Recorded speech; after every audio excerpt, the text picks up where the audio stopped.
Sounds fanciful that a street in Sydney could be a no-go zone, and for me it wasn't. But Jamal is a marked man. A crowd gathered and the same people kept walking or driving past us. Sorry, I'm James Thomas from Channel 7. No, you don't want to have a chat?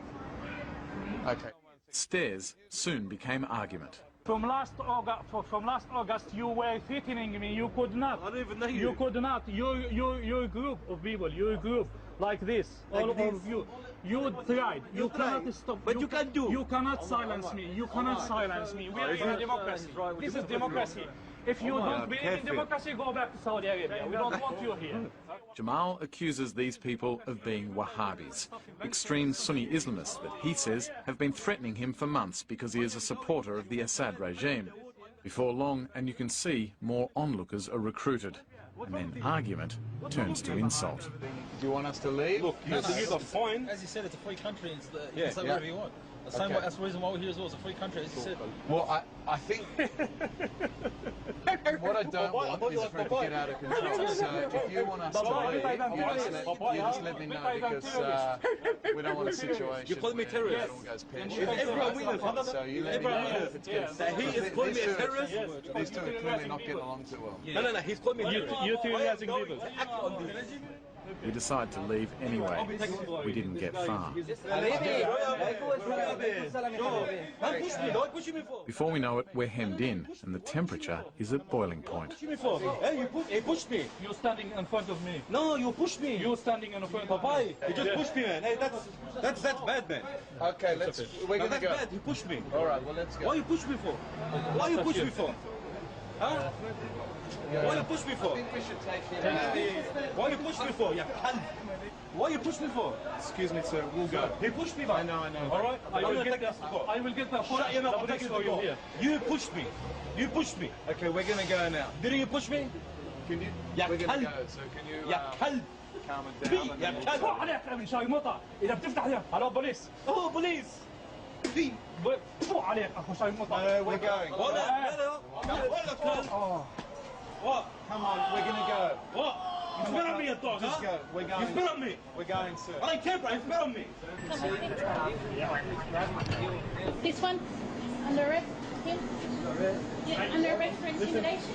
Okay, yep, you don't have to do a padding to get in a warrant. Anything you say or do can be used as evidence. You understand that? Do you understand that? What, intimidation? Yeah, you're under arrest for intimidation. I'm watching. Yeah, you're... for intimidation, okay? You don't have to say or do anything if you don't want to, do you understand? Do you understand? Yeah, anything you say or do or record, do you understand that?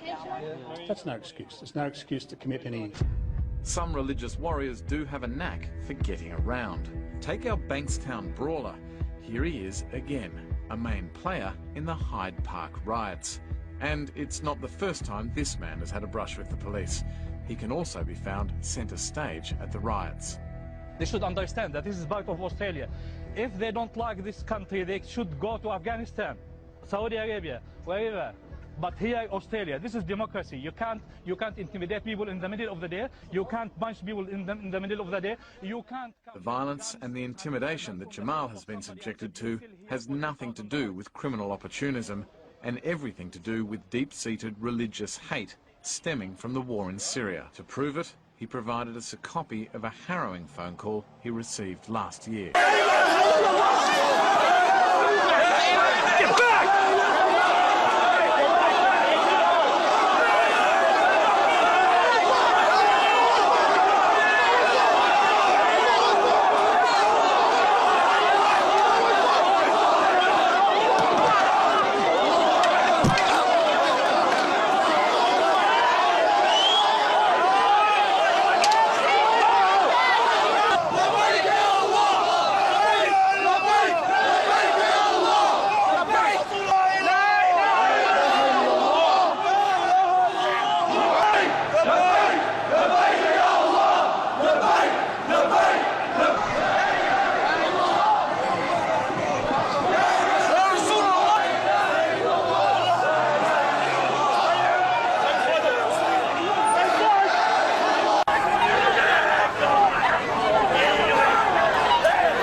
from the land of Australia. And alhamdulillah, today I want to share to you, brothers and sisters, my story of how I came to Islam. A few days I found myself in Bilad al-Sham. During my first few weeks, the media has portrayed that we come here, that we were social outcasts, that we had nobody, that we have to turn to Islam because we were just troublemakers in the past. But this is far from the reality. You see people from all walks of life here. Every single street you walk through, every single courthouse you go to, hospital, you see all different types of brothers. I also send a message to my brothers, my beloved brothers in Islam in Australia. Now is the time to rise. Now is the time to wake up. Now is the time to rush for that ajr that Allah Azza wa Jal has promised you. You must start attacking before they attack you. Look how much of your sisters have been violated. All I hear on the news in Australia is this sister was hurt, this sister, her hijab was ripped off. But no, you see the brothers sitting, and I ask you brothers, when is the time you're going to rise up and attack them for them attacking you? There's a hadith narrated by Abu Huraira. The lectures really spoke to me. It was about Judgment Day. That Judgment Day lecture always ran through my head, and I always thought about, what if I became a Muslim? And I like to praise the attacks of my dear beloved brothers, and may Allah accept him and the other brothers. My dear brother Nu'man, I knew this brother personally, and the efforts that he tried to make hijrah, when he failed because the government took his passport, it did not stop him. Look what he did, brothers. He rushed towards Jannah. So now is the time to work on yourselves and forget what you have. Alhamdulillah, one day I was thinking to myself, there's more to Islam than just praying.